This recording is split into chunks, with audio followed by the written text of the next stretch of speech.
خلصوا؟ تفضلوا نصلي.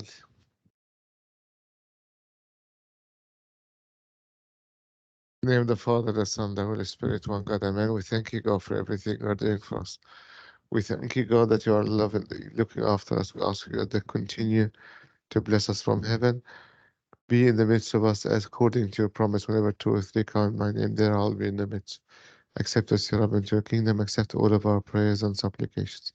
Through the intercession of Virgin Mary, Archangel Michael, hear us when we say thankfully and joyfully, Our Father, who art in heaven, hallowed be thy name. Thy kingdom come. Thy will be done on earth as it is in heaven. Give us this day our daily bread. Forgive us our trespasses, as we forgive those who trespass against us. Lead us not into temptation, but deliver us from evil.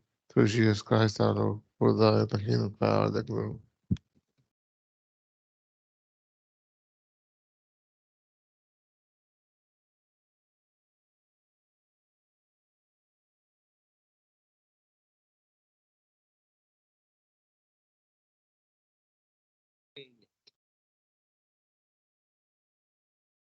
You turn on the other light as well.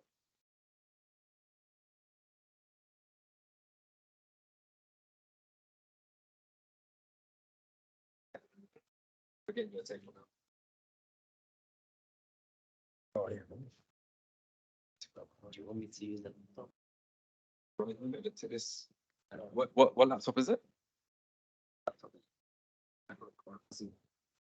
Might be able to just stream directly.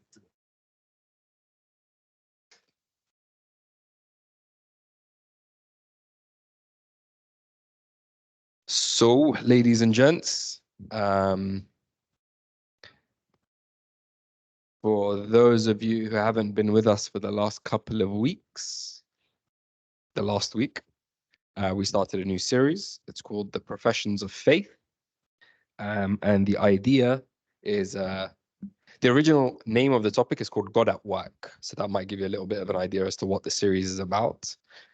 Essentially, we're trying to get different people in different industries to come and speak about their experiences at work and how they have tried and most likely failed and then tried again at work to incorporate God into their work, so that they're not just sort of going and working with no Jesus in their work. That's the idea. And we've picked a very wide range of speakers and industries and roles within the industry. So today is our semi-legal, semi-management, mostly legal, but mostly management. So I'll let Kiwi delve into that. By way of background, just while we're getting set up, Kiwi is a DCP. For those of you who don't know what that means, that's a district crown prosecutor. So basically, he's the one who tells the police whether or not they've got a case. But more than that, he is the district crown prosecutor. So he manages a team. Please correct me. He manages a team of prosecutors. Hence why it's semi-legal, semi-management. And when you get to the management side of things, you know, things change. So yeah, I'm going to let Kiwi explain.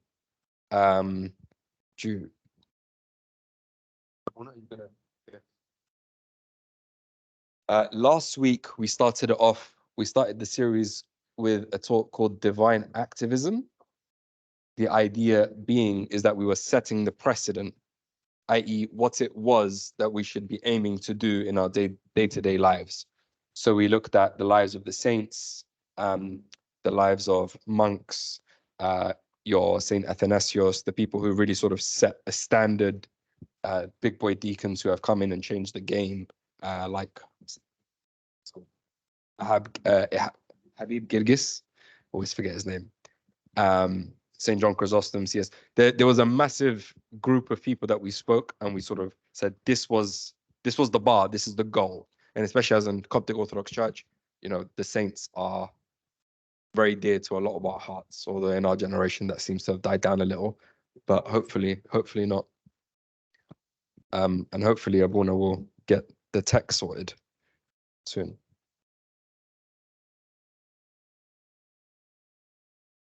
I would really encourage you all to join this series. This is probably one of the more important series we run. It's one of the more practical series we run because of how connected it is to something we do in our day-to-day lives. If you think about it, we spend probably about half our life working, like from a mathematical perspective, 24 hours in a day, 8 hours sleep, 16 hours left. Half of that time is usually at work. So from a mathematical perspective, I think this is one of the very, very, very, very important topics. Even if your particular industry or your particular role isn't covered, I'm sure some type of role / industry will be covered, so you can take some niggles home for your day to day. And if there is a specific topic or role or industry that you want covered, please come and find us. Come find myself, and I will try and find you a speaker, or you can give the talk. That's also on the table. So please come speak to me if you do want anything specific. I'm out of waffle. Sorry, I've actually run out of waffle. That's the first.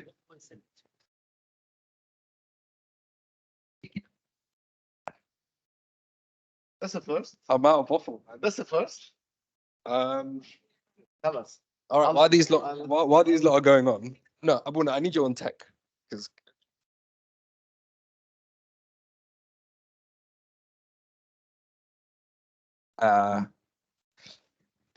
So the next series that we're considering, I've got a bit more waffle for you all. The next series that we're considering is it's a series about the maths. And so we're going to look into the maths in quite a lot of detail. I want your advice. How long should that series be? No, 3 months is how long it will take to prep. No, because it really depends on the depth that we're going to go into.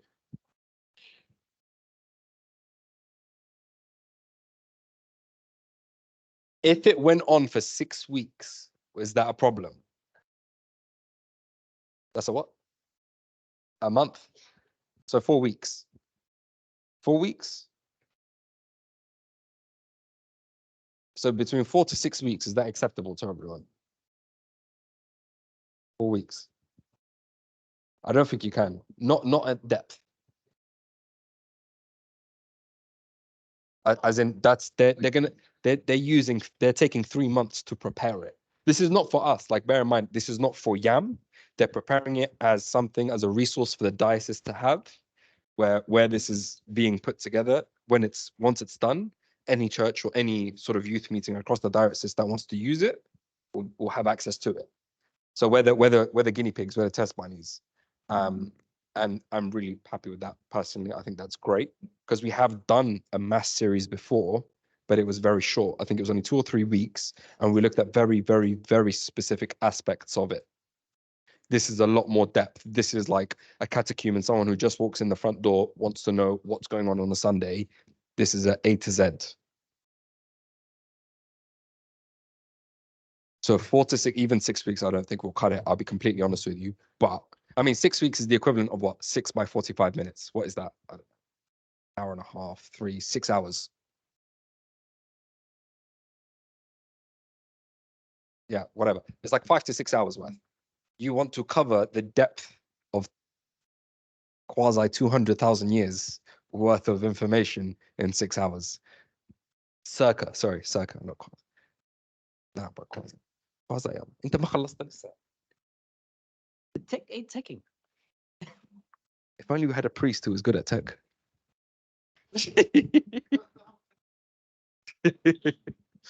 Yeah. Blame on the email. Were you an engineer in a past life? Okay, cool. Yes. That's a good question. Are you going to explain it to us? No. I have no idea. We'll have to wait till the series. Oh, go on. Yeah. Liturgy is prayer. That's the difference. Yeah, because mass is just a congregation of people, which could be anywhere, and liturgy is a congregation of people for the celebration of liturgy.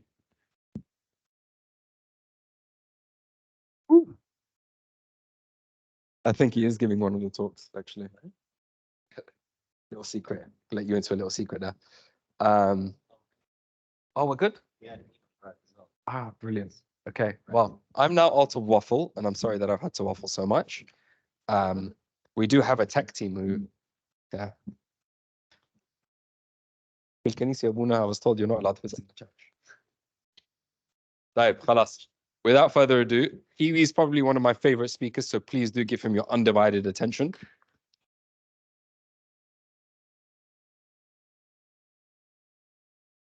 His full name is Korulus.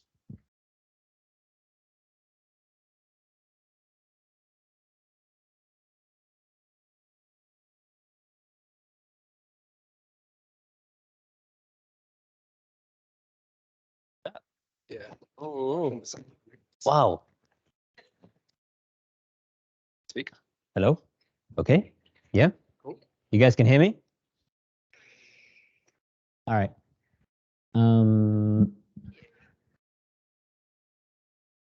Hi, everybody.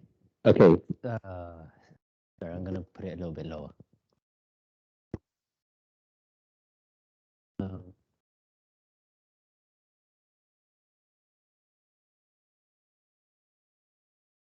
right. How about this? Can you guys hear me? No. A little bit higher. Higher like this. Okay. Higher. How about here? Yeah. Okay. Because I just don't want it hitting me. Okay. So, name of the Father and Son and the Holy Spirit. One God, amen. I have to say, I am a little bit apprehensive about giving this talk today. Okay, my hands are still shaking. Okay, and it's a little bit it's a little bit different this time around, explaining my role and what I do sort of on a day-to-day basis and how I'm witnessing God on a day-to-day basis. And it's very different to the daily things that I do, particularly when it comes to sort of delivering training to sort of police colleagues, to court colleagues, and to other sort of intergovernment agencies about sort of protest work, domestic abuse, and everything else in between. So I just use this bog standard CPS template that I just use. Nothing fancy about it. It's just literally, I'm just using the first CPS template that I've got on PowerPoint. Bosh, okay?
A good 4 years.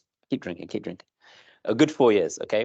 And the last time I spoke, I was in a very different capacity to what I'm in right now. Okay, so the capacity that I was in sort of 5 years ago was as a Crown prosecutor. I joined the Crown Prosecution Service in March 2018 as a Crown prosecutor. So from level standpoint, I was almost like a junior level prosecutor.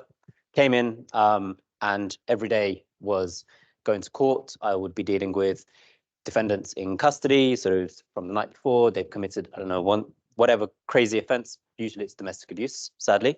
They've committed whatever offense, and it's my duty to ask the judge, okay, I'm not a judge, okay, right?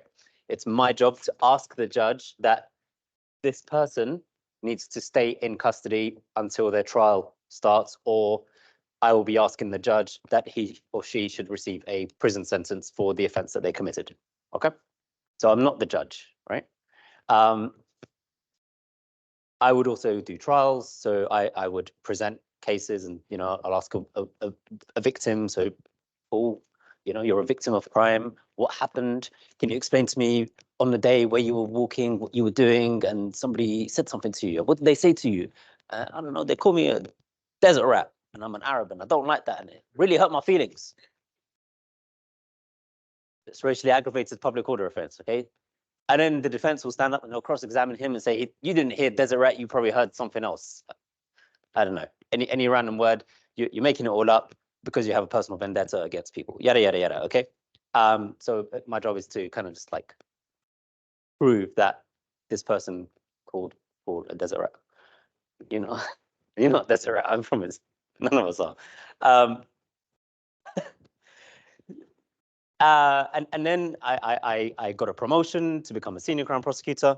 And I don't know why I don't have that screen up. So then, so the second role that I got through promotion was as a senior Crown prosecutor. And essentially that role was a little bit more involved, less court, but more sort of decision-making based. And the decisions that I would make on a daily basis were charging decisions. So I would be at my desk, my laptop, and the police will send material.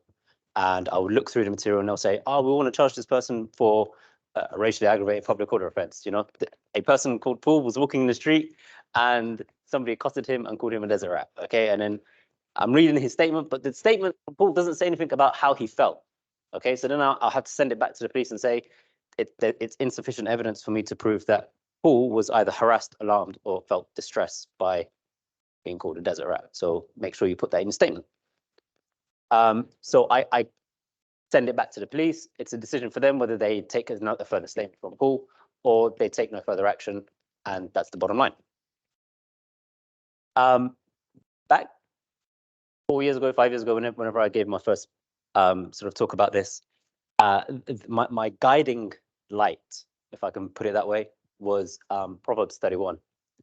And Proverbs 31 was essentially saying, be a mouthpiece for those who cannot speak and uphold the law and justice. And for me, it resonates quite substantially for me as sort of a prosecutor, but also as a lawyer, in that lawyers, not your Harvey Specters, okay? Like actual lawyers who fight for humans and justice, okay? We are there as mouthpieces for people who don't know how to navigate this complex system. We're there to help people navigate through complex immigration. We're there to help people navigate complex law. If somebody has been sacked unlawfully, it's our job to navigate through that with them, get the best results for them, okay?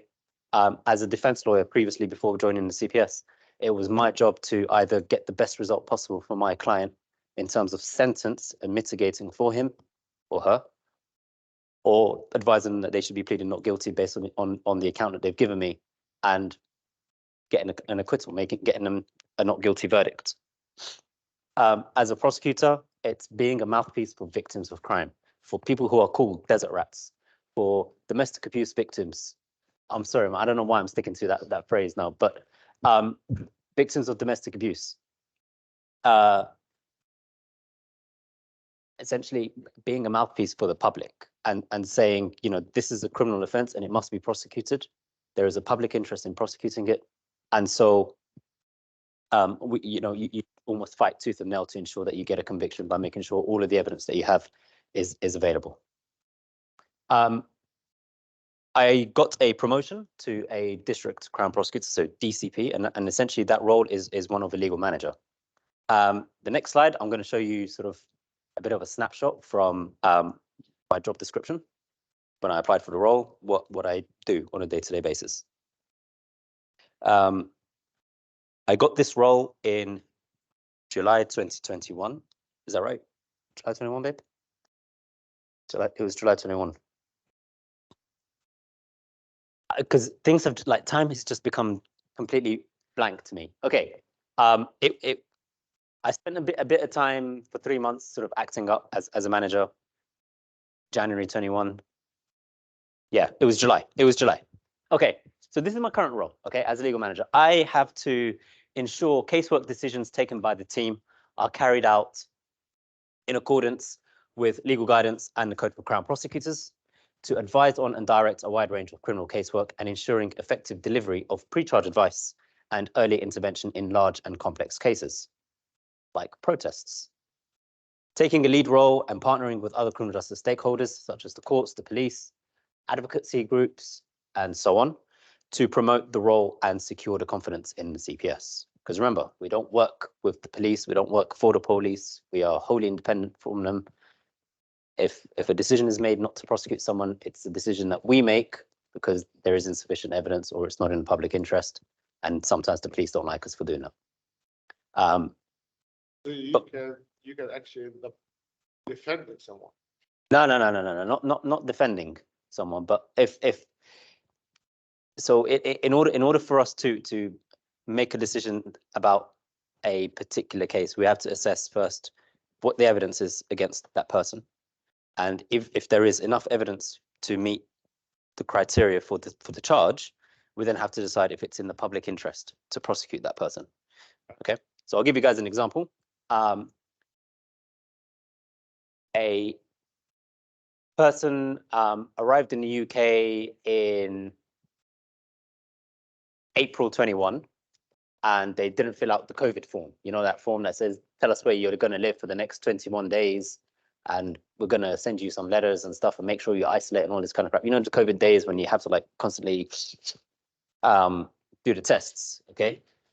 And stop. I get a bit of PTSD. Anyway, so no, I didn't. So this individual landed at Heathrow, whatever. He provided his details to the border agency, and he didn't fill out the form in good time, or like within 5 days, and sent it back to the Home Office. So they're now prosecuting him for failing to comply with the COVID regulations. Okay, it's a what? Hold on a second, right? So it's a strict liability offense. Either you did it or you didn't. Okay, there's no reasonable excuses or anything as such. Okay, so that was an offense that was committed in April 2021. Okay, the trial is going to happen, or has happened, last week. Okay, we're January 2024, so we're talking 3.5 years, or 2.5 years, close enough. From the offence, it attracts a fine of up to £5,000. Okay, and the guy didn't respond to a letter. What would you do as a prosecutor, right? Would you ignore it? Well, you got the evidence, okay? But is there a public interest to prosecute this offence now? Now, January 24. Why not? If he has the money, who get the money? If he has the money, get the money. You won't get the money from him. But is there a public interest? There's a public interest to prosecute. So you would prosecute him. But you just said no.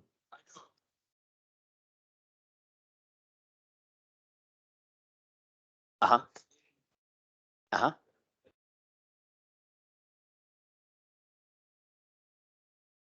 Mm-hmm. Okay. Yeah, yeah. Uh-huh.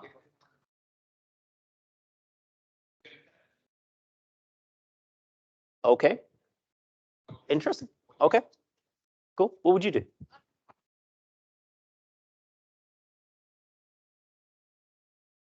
Okay. Yeah.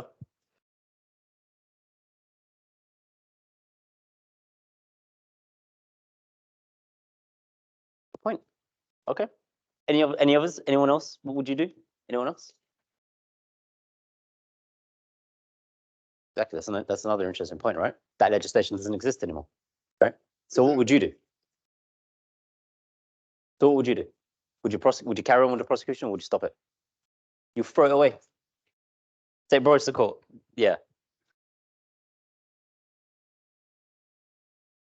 Yep. So again, that's one of the reasons that we would consider dropping a case, is that if it's no longer, so one of the factors that indicates whether it's in the public interest or not is the lapse of time since the offence being committed and the day it comes to trial. Okay, so we're talking April 21 and we're now January 24 for a plea offence like not filling out a form and sending it back and potentially getting a fine of £5,000, if he's even going to get a fine of up to £5,000. You question whether there's actually a public interest in carrying on with that prosecution or not, especially given sort of the public rhetoric about COVID and how it was handled by the government. So it's not in the public interest to carry on that offence.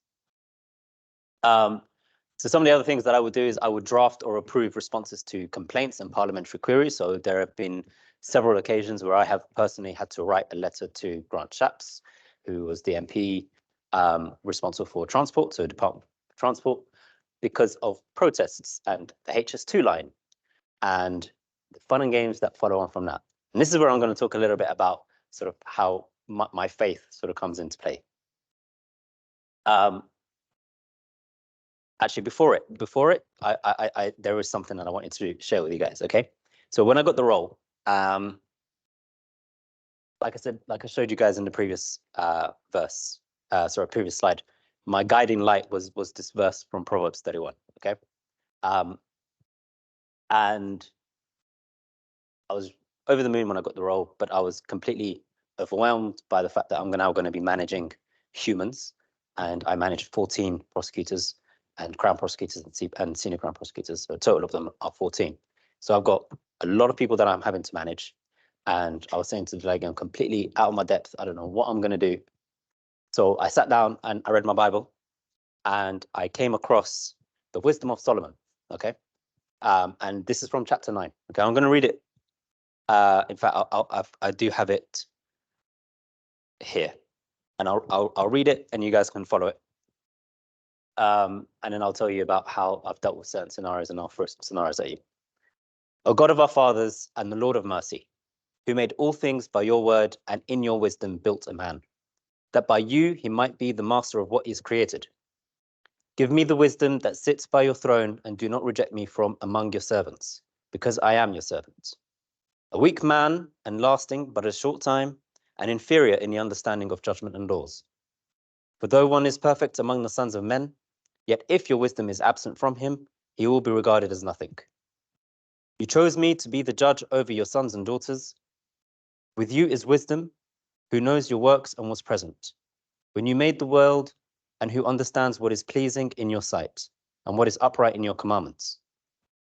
Send her forth from your holy heavens, and send her from your glorious throne, that she might be present with me in labor, and that I might know what is well-pleasing to you. For she knows and understands all things, and she will guide me wisely in my actions, and guard me with her glory. Then my works shall be acceptable. For what man will know the counsel of God, or who will think what the Lord wills? The reasoning of mortals is cowardly, and our intents are unsafe. Who has known your counsel, unless you have given him wisdom and sent him your Holy Spirit from on high? So that was sort of, I jotted that in the back of sort of my first ever DCP notebook, where I just sort of kept all of my notes about different issues and scenarios and problems that arose. Okay, so dealing with the parliamentary queries from Grant Shapps.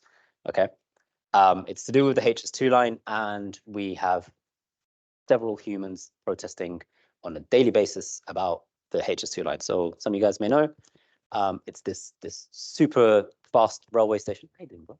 Super fast railway line between London and Birmingham, and it will extend from Birmingham to Manchester, and you can get to Birmingham in like 60 minutes or 45 minutes, and then up to Manchester in about 30 minutes thereafter.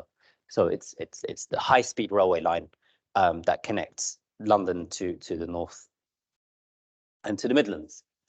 The problem with that line, however, is that it cuts right the way through a substantial bit of greenbelt in the UK, and it's going to, I quote from the climate change activists, it's going to affect the ecosystem of the UK substantially, because a lot of woodland areas and land that sort of, a lot of the wildlife that's in the UK is going to be depleted as a result of the HS2 line. So what do? They go to locations where there's construction happening, and they will lock themselves in, and they'll chain themselves up to some fences. And you've got HS2 workers who are completely annoyed, and they're swearing, and they're effing and blinding, and they don't like these humans, and they're trying to get rid of them. And you've got Metropolitan Police coming in, and they're like heavy hand. They like force people up and they throw them. They don't really throw them, but anyway. So you've got very heavy-handed police officers, and they're taking these protesters away from the scene. We then come along as the CPS, and the police say, you know, we've arrested 50 people at this HS2 site in Euston, and we want to charge them with an offence of aggravated trespass or something like that. Okay.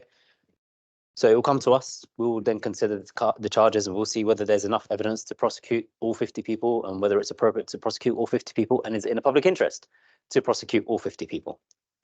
And we make decisions, and sort of my prosecutors will then come back to me and say, Kiri, I've looked at this. There's this evidence missing. This evidence is missing. You don't have a statement from a senior officer telling them that they need to leave and giving them time to like get out, unlock themselves, yada yada yada. I'd say, okay, that's fantastic. If you don't have the evidence, discontinue it, or ask the police to present their evidence. And if they don't provide it within 12 to 24 hours, then you discontinue it. So we've had a lot of cases being discontinued, right? Well, we're just throwing these cases out left, right, and center, okay? And we then get a letter from Grant Chap saying, what the hell is going on? Why is the CPS not doing this?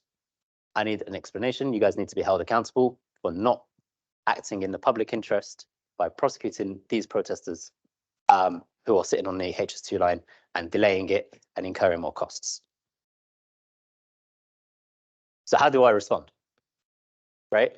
That's my initial reaction is, this guy's an idiot. He's a waste man. He doesn't know the job that I do on a daily basis. Okay. Yeah, he's qualified as a lawyer, but that was in the past, and now he's an accountant or a politician. What does he know about the job of a prosecutor? What does he know about the public interest test? What does he know about the Code for Crown Prosecutors in the evidential stage? So I had to really bite my tongue in sort of how I responded to this letter. Anyways, so we responded, and we fashioned a new approach towards how we prosecute protest cases by making sure that the police are a little bit more accountable, and we have a lot more conversations with them on a daily basis. Okay, but now I've got prosecutors coming at me complaining that it's a lot of work for them to review all of this evidence, review all of this body worn material for people who are basically like fighting for the planet. And why should I do it if I'm fighting for the planet and I'm not happy? I don't, there's it doesn't sit right with me, is how some of them say. It doesn't sit right with me that I'm having to prosecute these people for a cause that I actually believe in. Okay, so then I have to sort of sit down with them and go through what their qualms are.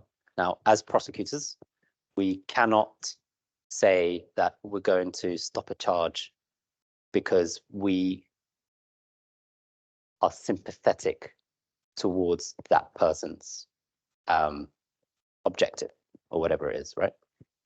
If somebody has committed an offense and there's enough evidence to prove that this person has committed an offense, your own personal views shouldn't come into determining whether you charge that person or not, or NFA it. And so I'm having to sit there and have these conversations. Now, again, what I really want to say to these people is, you're a bunch of idiots. You're making decisions that are almost flimsy because you're basing your decisions on on your emotions. You're basing your decisions not on fact. You're basing your decision on something that you agree with as a climate change sort of perspective. So let's take a step back, okay, and let's assess what the evidence is. Let's look at what we've got: 1, 2, 3, 4, 5 bits of evidence. Let's look at the criteria that you need to meet for this offence: 1, 2, 3, 4, 5, 6. Okay, you're missing number 6. So whilst you might feel very passionate about climate change, there isn't actually enough evidence to even prosecute. So just discontinue it. But don't come at me with your problems about how you hate prosecuting protesters because you have a passion about the climate. That's how you feel about the climate. Shouldn't be working at CPS. Anyhow, so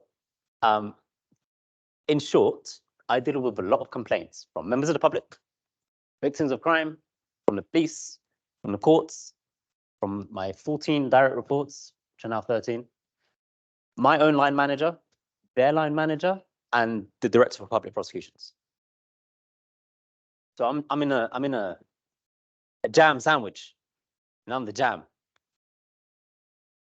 Just squish, right?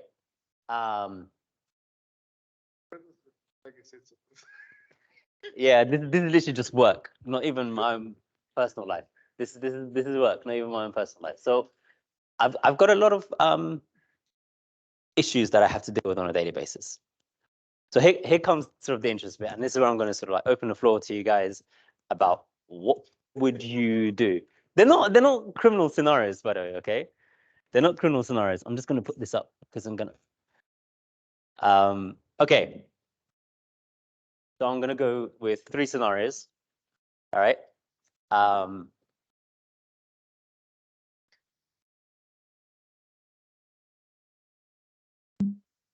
Okay, here's scenario number 1.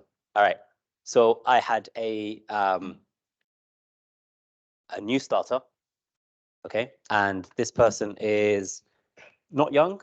Okay, they came from a criminal defense background, so they'd worked in crime before on the other side of the bench, and they were a partner of a firm. Our probation period is for 6 months. All right. In the first 2 months, I started to notice that this person was logging on late and not picking up any cases to charge, so the charging decisions, okay, or pre-charge advice. They were not picking them up until sort of 11 o'clock in the morning. And then they will have like an extended lunch break from 2:30 till about 5. And then they'll log back on at about 6, and they'll carry on working till about 7:30. What would you do? What are you doing? What are you doing? Right? Okay. Uh-huh. The work from home. What are you doing? Okay. Yeah. Leave me alone, please. I can see that your lunch is too early. Uh-huh. Uh-huh. Not doing anything. Yeah. Good. Yeah. Uh-huh. Ooh. Okay. Love that. Okay. Hang up. Okay. She responds and says, I eat slowly.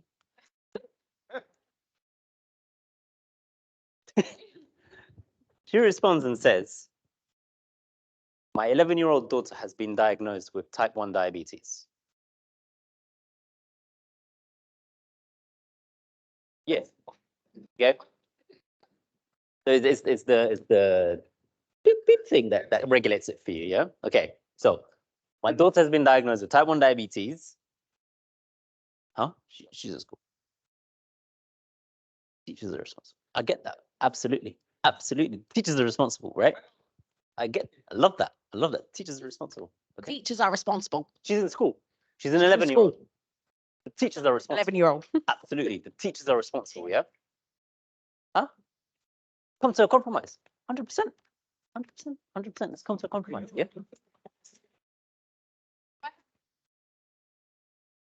I love that. I love that. I love that. Okay, so she says my daughter is 11 years old and she's just been diagnosed with type 1 diabetes. Okay. She then says, I'm not happy with you following up on me like big brother. How you doing, bro? You busy? Huh? Are you busy? No, it's cool. I'm not happy with the way that you're looking at me doing work like big brother. And I want a manager who's preferably a female or a parent so they can understand my situation. Can she choose the manager? What would you do? So this was literally a scenario that I had. Okay, so what would you do? Do you know what I really wanted to do? I wanted to just throw my laptop out the window. I was so angry. This is a real scenario, okay? Like Dulagi can vouch. Dulagi can vouch for these stories, right? Huh? He. So she, her. My bad. Yeah, because I don't do pronouns. I don't tap into that. She, her. Okay, it's a she, her. Okay, so what would you do with that comment? Put 2 feet down. 2 feet down, yeah. But you're helping. Okay. I'm Yep. if you Yeah. if there's about it, and then we can work around there. Excellent. Okay. In terms of having a female director, that's sexist, and That's I sexy. would take HR for that. Oh. Boom, just like that. Okay, interesting. So that is kind of what I said, but not good do that, right? So I had to highlight to this individual, right? Definitely. Yeah. Absolutely. Right? So what I had to do with this individual was I had to first highlight to her that there is a respect policy that we will have to follow. And what she's suggesting is quite discriminatory, that she doesn't want me to be her manager because A, I'm younger than her, and B, I'm male, and C, I'm not a parent. Okay. So I had to highlight those 3 things first. And then I said to her, look, you're logging on at 11 o'clock in the morning. I don't know if you're okay or if your daughter's not okay, because if there is something wrong, I could at least say, take the morning off. If your daughter is unwell, I can exercise a little bit of discretion and say, don't log on. Sort out your daughter, everything is okay, cool, and then log on. Okay, it's called mutual respect. You call me to let me know that everything is okay and everything is good. But I don't need to constantly harass you and ask you where you are if you're going to tell me where you are. But if I don't know where you are, for all I know, you could have collapsed on the floor at home and we need to do a welfare check and call the police and get them out to come and see you and make sure that you're okay. And that is a scenario that has actually happened at work, okay? We had quite an old individual who was working from home. They were charging one day and they log on quite early. So they're usually like a 7 a.m. person that logs on, right? 7 a.m. they didn't log on. We get to 9 o'clock, like when everyone else like logs in. Oh, where's so-and-so? They've not logged on. Are they okay? Have they called in sick? No, nobody's heard from them. Well, that's a bit weird. Like, is everything okay? We call their mobile phone. They don't answer. We call their phone again, but they don't answer. We call their landline. No answer. Something ain't right. So we actually call the police, right? And we say we have some concerns about this individual. They're employed by us. They usually work at this time. They usually log on. We've got a little bit of a concern. This is their address. Can you carry out a welfare check? They carry out a welfare check. This person had collapsed on the floor from a heart attack. So we owe a duty of care to our staff, whether they're working from home or whether they're from the office. That word. Okay. So I said to her, like, and I've given her that example that the only reason why I would be checking up on you is to make sure that A, you are okay, and B, you're not in danger or anything, right? Now let's talk about your 11-year-old daughter that's got diabetes, okay? It's a new situation for you, okay? So let's explore that. What kind of support do you need? Okay. Do you want an occupational health assessment to work out what kind of help you need? Like, do you want to look at exploring different working hours? What do you want to do? Nothing. I'm not interested. I don't want anything from you. is their response. All right, cool. If you don't want anything, then you carry on. Then you carry on as you are, okay? But if you're not logged on at 9 o'clock, then I'm gonna have to check in on you at 11, right? Or you just call me and let me know. Anyways, that's been going around for a couple of months. Is this person still employed by the CPS? Absolutely not. Thank you, Jesus. Amen. See ya. Bye. Huh? Bye. Man, that one was gone. That one was gone. So it was a probation period, right? And so our staff are on a probation period of 6 months. Okay, we monitor we don't monitor. That's just bad use of words. Okay, we carry out reviews or appraisals at the 3-month mark and at the 5-month mark. Okay, so at the 3-month mark, you got to kind of at least be hitting all those targets, right? At the 5-month mark, I need to make a decision whether this person stays. So essentially that 6 month or the remaining month is useless, okay? Or I ask for their probation period to be extended. Or I ask for their probation to be terminated outright, okay? So what did I do? Actually, with this individual, I asked for their probation period to be extended by 2 months. I know, because I just felt bad, okay? I felt bad, right? So the way, yeah, this is an interesting one. I think I was like, I was in like a bit of a conflict. Yeah, I was really conflicted about this, and like Deleg and I were spending quite some time discussing this. She's a single mother with an 11-year-old daughter who's just been diagnosed with type 1 diabetes, and I'm taking her job away from her. Did you Right? have to prove that? Sorry. Right? But okay, that's the dilemma. That's how I felt. Did you have to prove it? Sorry. Did she have to prove that at any point? Or would you not Whoa, ask? whoa, Would you not ask for that, like that her daughter had diabetes? No, we don't need that kind of information. You just blindly trust. It's not a blind trust. No, it's. I mean, it's within reason. Exactly. You kind of have to at least accept that this person, without divulging into too much personal information, Okay. they've got an issue.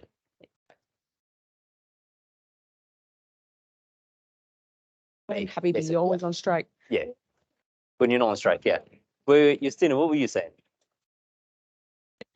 Yeah. Can I buy one of these? Yeah. I did everything I can as a Christian. Okay.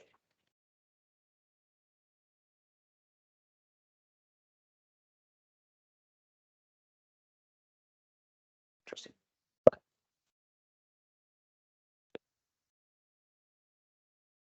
Okay.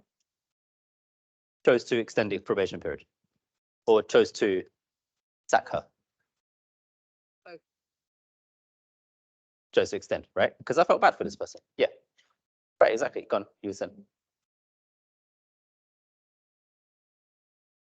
The rest of the team. Exactly. And that's what made me sort of get to this point, right? Which was, we're not social workers. The CPS is not social workers. We're not the Crown Prosecution social workers, right? So and you guys pay us. As taxpayers, my salary comes from you, okay?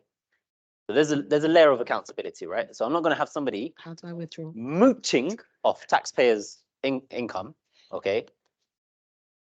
Working, logging on at 11 o'clock in the morning, taking a hiatus of like 3 hours for lunch, and then coming back to work for 2 hours, and not even like completing one pre-charge decision or two. Okay, like really, really poor performance. Okay, if I don't do anything about that, then legally speaking, if we get past the 6 months and there hasn't been a probation review, she stays, and she's now a permanent employee. So she will permanently be mooching off you taxpayers, okay, and do nothing. And this is kind of like where the Daily Express gets really, really excited, and the Daily Mail, they love sort of like getting everyone worked up about how these civil servants don't know what they're doing, working at home on their pelotons, whatever it is. Jacob Rees-Mogg telling us that we need to go back to the office 5 days a week. So Sorry. So basically, what I'm saying is like civil servants, they get paid by taxpayers' money. Okay, and if we're not working, what I'm saying is the rhetoric that the Daily Mail and the Daily Express sort of going back to the office. No, just bahazara about the politicians. I'm just taking the mick out of them. Anyways, so and the fine line that I drew was, if this person carries on working, in the long run, their performance is going to be poor. And it's going to be a lot more difficult to manage a poor performer who's permanently employed and then potentially having to go through employment tribunal processes and stuff, that I need to cut this person's employment now. Okay. It's got nothing to do with me that I am taking away their bread and butter from them. I'm not. Okay. They applied for this job. They knew what they were expecting to do. This is the probation policy. This is what I need to do as part of that process. And they didn't follow it. Okay. I've done everything that I can to support them. I'd spend hours with this person every day, going through pre-charge decisions, to helping them out, going to court with them, watching them doing this, and that, okay, to support them, to get them to be a well-rounded prosecutor, but also at the same time telling them, I want to have this relationship with you that it's, oh, you know, I do want you to call me at 11 o'clock in the morning to say, by the way, my daughter's having a bit of an attack, or like she's having a bit of a wobbly with her sugars, and I need to log off for a couple of hours. No problem. Matter of life or death. A daughter has a wobbly with the sugars. Okay?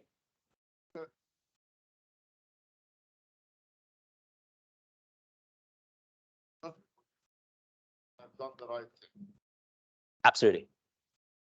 Absolutely. Is that how you think a person should continue to conduct themselves at work? Because Yeah, absolutely. Absolutely. So I think for as Christians, we have to work with integrity. Okay.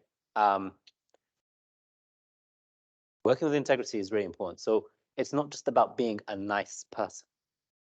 Okay, and then I'm going to talk about the next scenario. This is the next one. Okay. So it's not about integrity. It's sorry. It's all about integrity. It's nothing to do with being a nice person and being the manager that they love. Okay. I need to be fair to this person.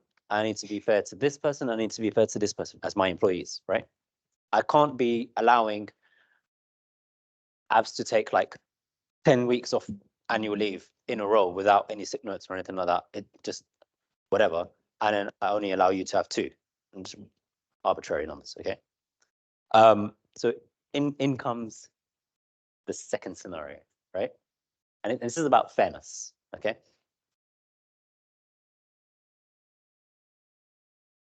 When I started the role in July of 21, I had one prosecutor who joined the team.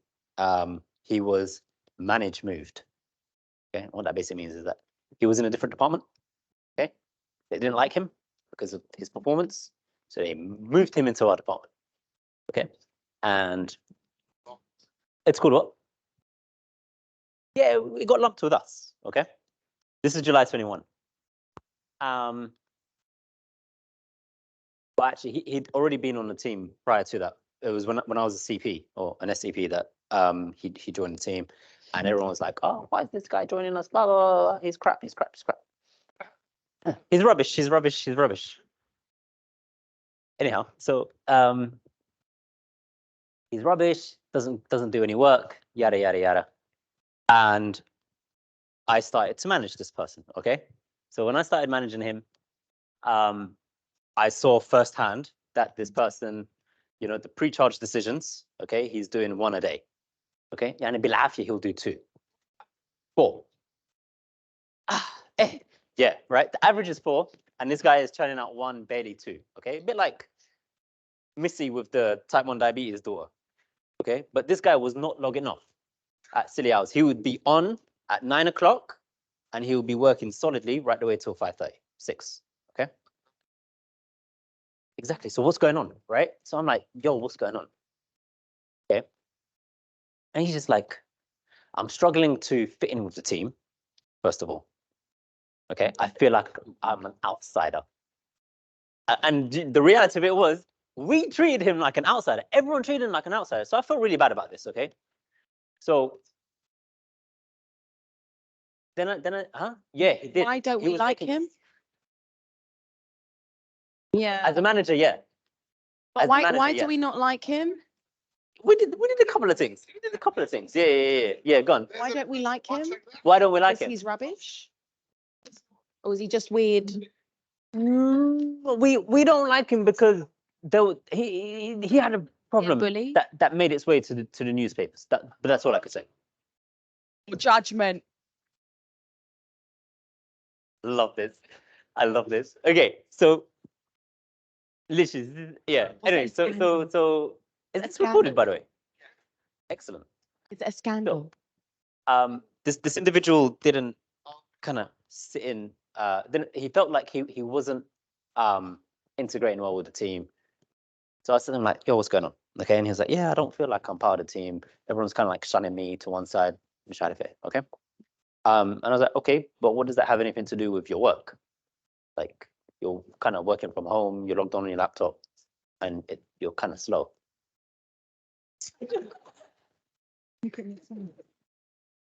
I'm dyslexic. He's dyslexic. He did not apply. He just. Reasonable adjustment. Yes. Yeah. Anyways, so we didn't have reasonable adjustments in place. Okay. So what would you do? Huh? It's madness. It's madness. Did he put in his application? He did. Okay. He did. But So it is your fault.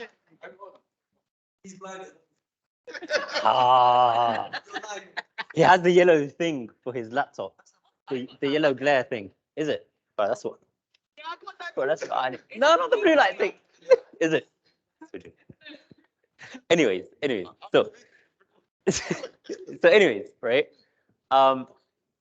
He's dyslexic. Okay. Now the managers from the other department did not transfer everything to the existing manager who I took over from, right? So I knew nothing about this guy's reasonable adjustments. In fact, there weren't any. Other than this yellow screen. Okay, so then we sat down and we talked about getting an occupational health assessment. Okay, so we did Occu Health referral. Off you went, got the referral. It came back and it kind of said like make a reasonable adjustment of about 60%. So this person will operate at 60%. Okay. That's about 2.5. 2 and a bit, exactly. 2.5. So the 2 and a bit on a day. So that meant the guy was actually doing okay had it not been for like complicated case that he was working on. Okay. Yeah.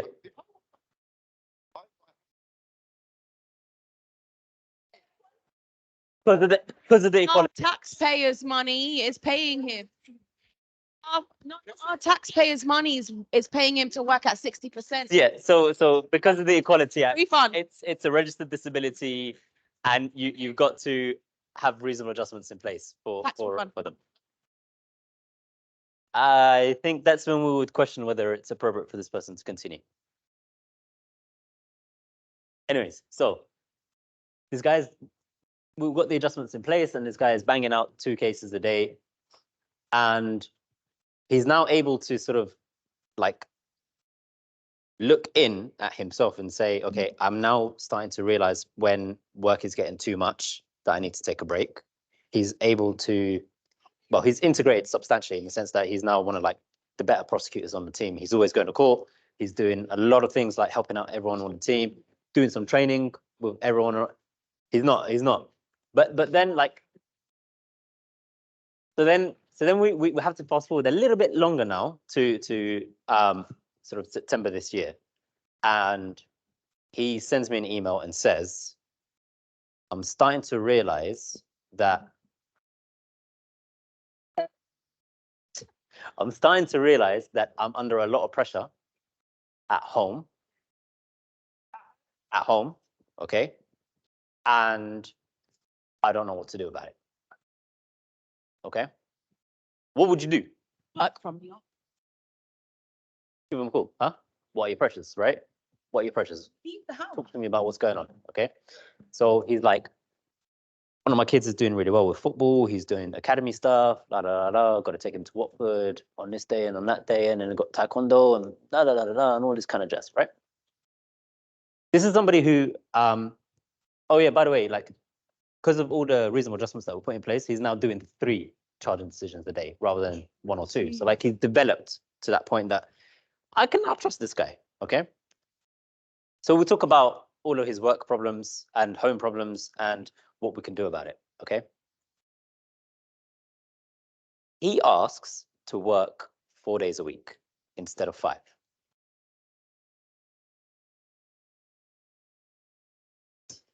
You're not asking no more. Yeah, this brother is down to doing like, it's backwards, right? See, now that's the question that I asked him. Do you want to do your full hours, so 37 hours a week over 4, meaning it's like 9 and a bit hours? Yep. Okay. So we said, is that something that's viable? Can you do that or not? And he said, I think it might work.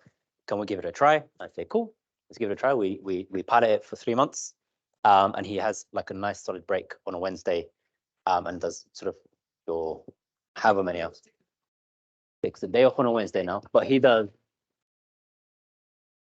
Exactly. Let him take the day off. Exactly. Right?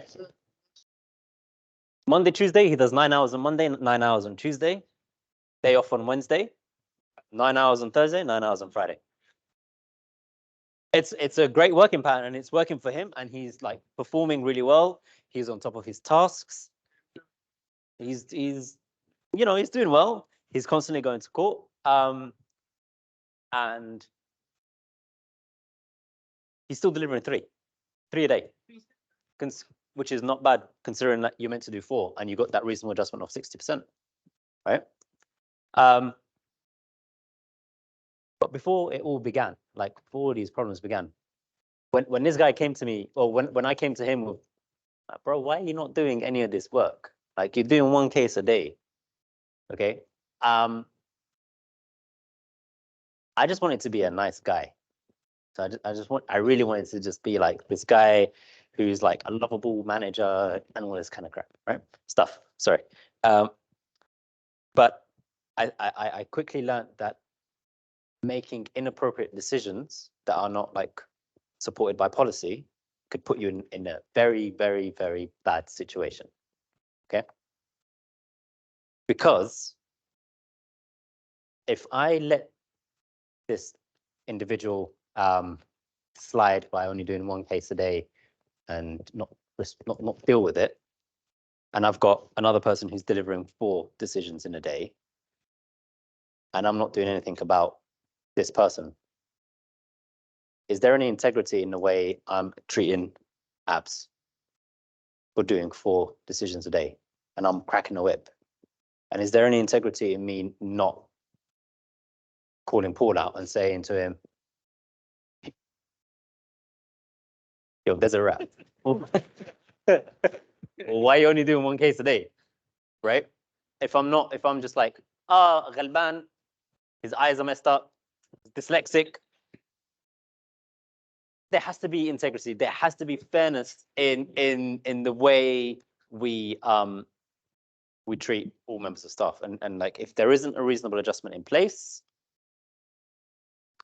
you do work that everyone else does. Okay, but there's a meaning within reasonable adjustments. It has to be reasonable, right? So it has to be supported with like an occupational health referral.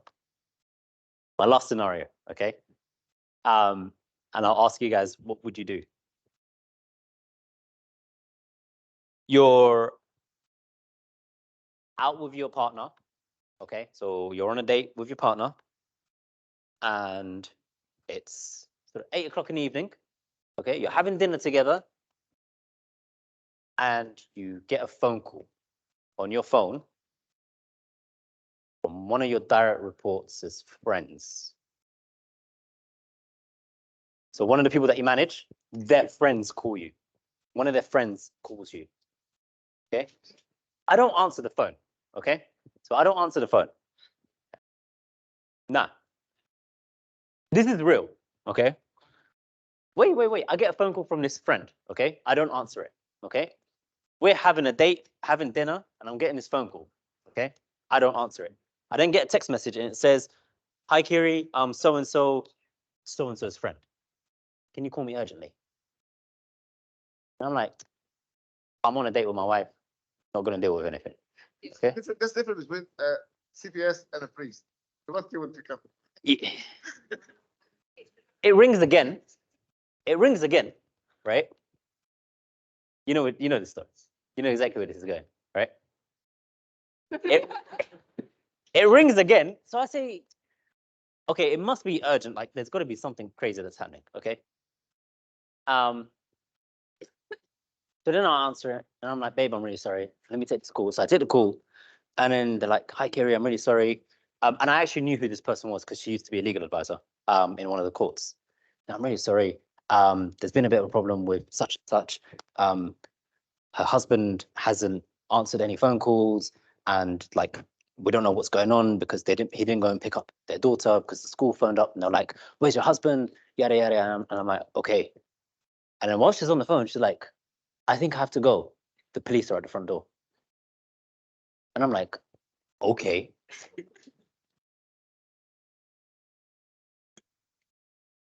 I don't know why I'm making this absolutely hilarious, but it really isn't, because 5 minutes later, the friend phones me back again. Partner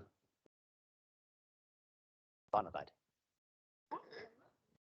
Her partner died. He died at work. So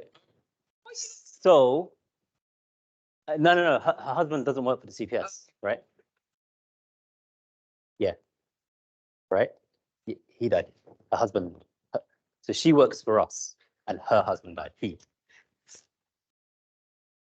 So now I'm now having to deal with a very fluid situation of managing somebody who's just experienced a sudden death.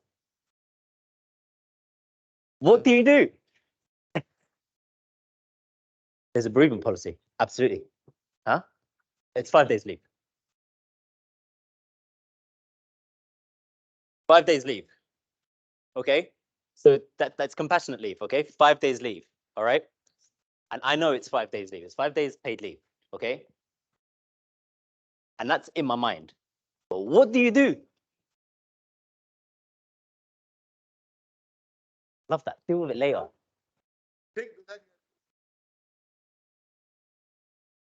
Would you so okay, so would you say to that direct report on the phone, "I'm really sorry for your loss, but you can only take 5 days of leave"? Okay. Until they come back to you. Okay.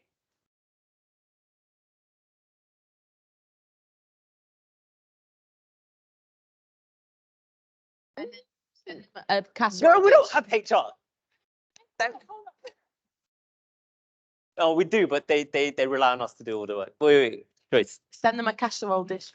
say that again. We do have unpaid leave as well. No, wait. 5 days. Okay. Mm-hmm. But give it a reasonable time line. Do you know what I'm saying? Okay. So you've got however many weeks. 5 days. Say that you'll that you can live on KD.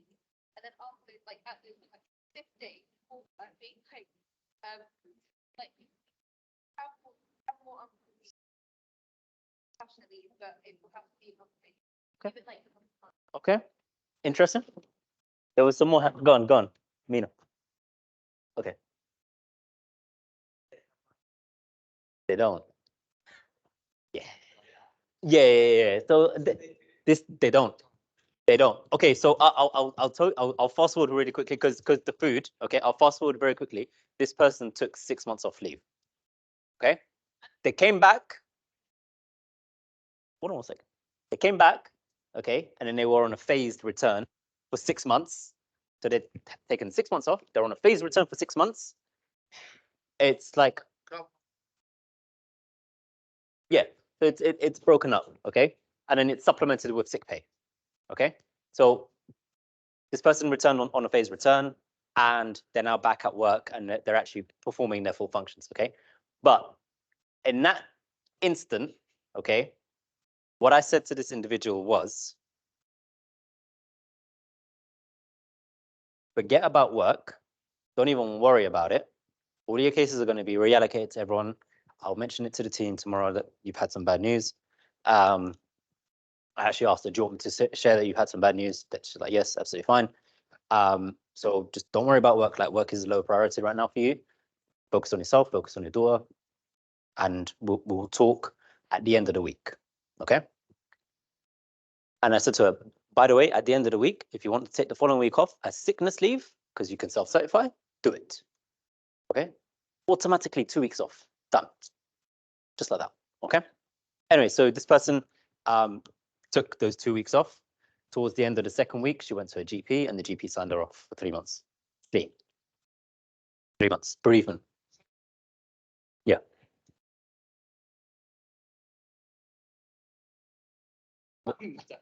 Huh? Oh, babe, this is being recorded. Yeah. Anyway, no, that's this. Okay, because all right. Wait. Hold on a second. You really did make a good point because I completely forgot about that bit. But that's what makes me the Christian. That's what makes me the Christian. That I forgot. No. No, it's actually quite bittersweet. No, it's actually really bittersweet. So, she's always been quite a troubled individual, like, and she mentioned to me that she was having problems at home. So this is before the bereavement, okay? So like in that summer period, like May, June-ish, she mentioned that she was having some problems at home. Her husband is like really, really distant from her, not physically distant, but just not there at home kind of thing. Like he's there, it's like a head in front of her kind of thing, okay? And she's just like, she was a bit of an individual with certain work colleagues that you can clearly see that you know at some point there's just going to be like a divorce like happening, and like they were already talking about sort of separating. And yeah, her husband died. She lied. So Did she lie? what do you mean, did she lie? Or is it actually happened? But her husband died. Yeah. Oh yeah, I went to the funeral. Yeah. Huh? He had a heart attack. Yeah. She caused them joking. He had a heart attack. Yeah. So actually, this is a really good point. So actually, like Delagi raised a really good point. So from a Christian standpoint, right? I knew that she was having these problems at home with her and her partner, and like she's kind of just like being very promiscuous. Did it affect my decision making about her bereavement and her having to take time off? Because I'm just like, but you're going to leave him anyway.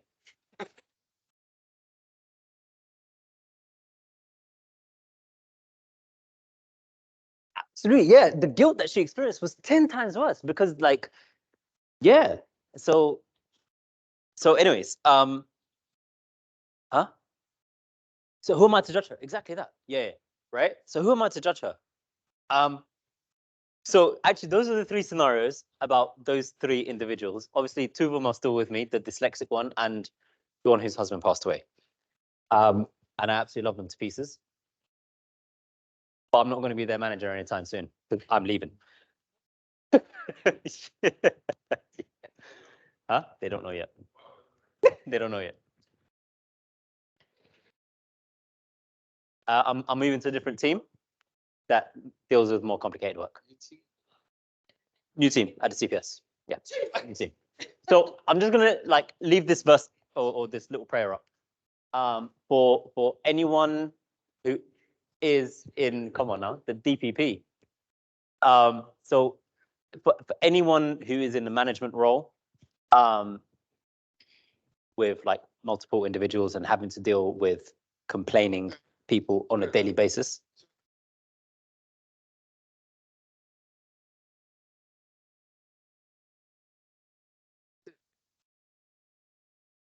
Yes. Moving to another team within the CPS. Huh? Not in the church, not moving to another team in the church. Oh, no, no, no, no, no, no, no, no, no, no. Oh yeah, that's a good point. Yes, yes, yes, yes.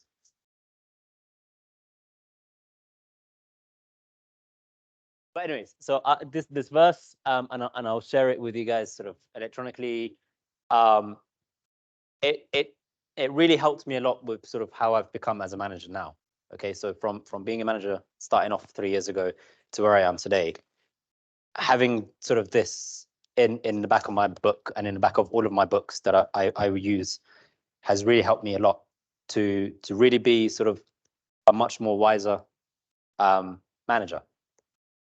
At the end of it, I've just added here just a short prayer.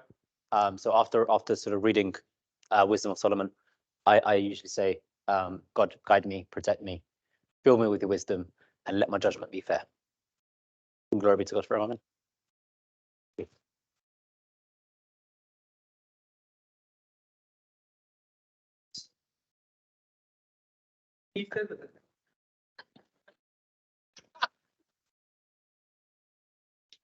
Only because we're running a bit late, I'm going to zing through the announcements. Next week, we have Sarah. Sorry. Sarah. We have the older Hinan sister. She works for a big company. I don't want to spoil anything. Just come. She's great. She's a fantastic speaker. We're continuing on with the series. So she's, yeah, just come. I think that's it. I don't really have any announcements. I'll be honest with you. GG Cafe is sometime soon. When's it? This Friday. Sunday. This Sunday. GG Cafe is this Sunday. Come support if you want to help out. Speak to Justina. Speak to Justina, who will direct you to Hani. Oh, mass tomorrow. Yeah, that's a big one. The Legans tomorrow as well. Wait.